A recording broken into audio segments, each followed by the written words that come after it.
Anasema kwamba shida yake ilianza kama ujauzito. Kwa hiyo wakatoka kule kijijini kwao wakaja Kahama. Walipomfanya uchunguzi hawakugundua chochote. Aliporudi sasa nyumbani akaendelea tu kuwa anaenda kutibiwa kwenye hospitali za kawaida, lakini alikuwa anajisikia kama anatapika sana, lakini tena huku chini anatokwa na damu.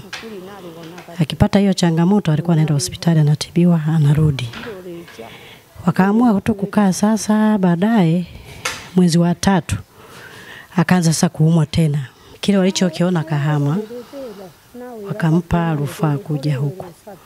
Na hapa alipokuja kupimwa wakaona vile vile, wakamwambia kwamba matibabu yake ni kufanywa upasuaji, na ndicho alichofanywa.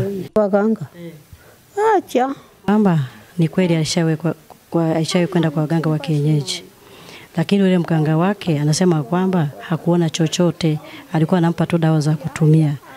Na bahati mbaya mganga akawa amefariki, kwa akabaki hivyo hivyo tu. Alikuwa na hali mbaya sana. Walipomfanyia upasuaji wakalitoa lile likiumbe mle ndani, akajisikia vizuri. Na toka juzi alikuwa anasikia vibaya, lakini leo toka amemwondoa ile mpira aliyokuwa nayo anajisikia vizuri, na leo amelala usingizi mzuri. Tulimpokea kutoka hospitali ya manispaa ya Kahama. Tunasema bahati mbaya mama huyu alipata changamoto ya mimba kutunga nje ya kizazi. Kufanya uchunguzi ambayo ilikuwa ni zaidi ya miaka 3 iliyopita, miaka 3 au 4 iliyopita. Lakini kadiri ya x-ray iliyofanyika ilionekana kwamba mimba ile imetunga nje ya tumbo la kizazi na sio kwenye mirija, iko kwenye tumbo la kawaida, tumbo hili ambalo tunalijiwa wote. Kuja kwetu na historia ya tumbo kujaa ambalo lilikuwa linaongezeka kadiri muda unavyoenda, na anasema kwa miezi miwili ya kwanza alikuwa anasikia mapigo ya moyo ya mtoto kama kawaida, lakini baada ya hapo hakuweza kusikia mapigo ya moyo.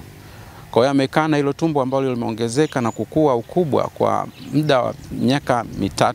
Tulirudia kufanya ultrasound na tulifanya x-ray ambazo zote zilionyesha kwamba kuna uwezekano mkubwa huyu mama akawa na ujauzito ambao umetunga nje ya tumbo la kizazi. Alipofika kwetu tukamfanyia vipimo, tukarudia x-ray, tukarudia ultrasound, na zote zikaonyesha kwamba amepata kitu tunaita abdominal pregnancy.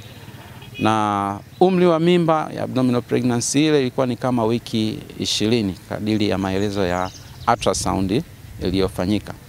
Kwa baada ya kufanya hivyo, tunajua matibabu ya shida hiyo mara nyingi ni kumfanyia mama upasuaji. Kwa tulienda kufanya expiratory laparotomy tunaita, tulifungua, lakini baada ya kufungua tukakuta kwamba mimba ile ilikuwa imetungwa kwenye yai la kuria au na kitaalamu tunaita ovarian ectopic pregnancy.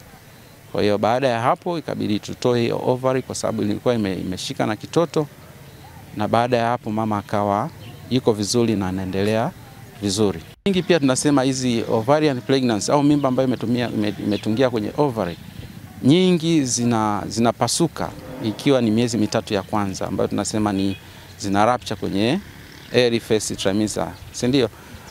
Mara chache sasa sana zinaweza kwenda kwenye second trimester au kwenye third trimester. Kwa hiyo kwa mgonjwa wetu ni tunashangaa, ni kitu ambacho ni rare. Nasema ni asilimia chache, asilimia kama 3 au asilimia 4 zinaweza zika mimba kwenye ovary ikakua ikafikia hadi umri wa kufanya nini, wa kujifungua.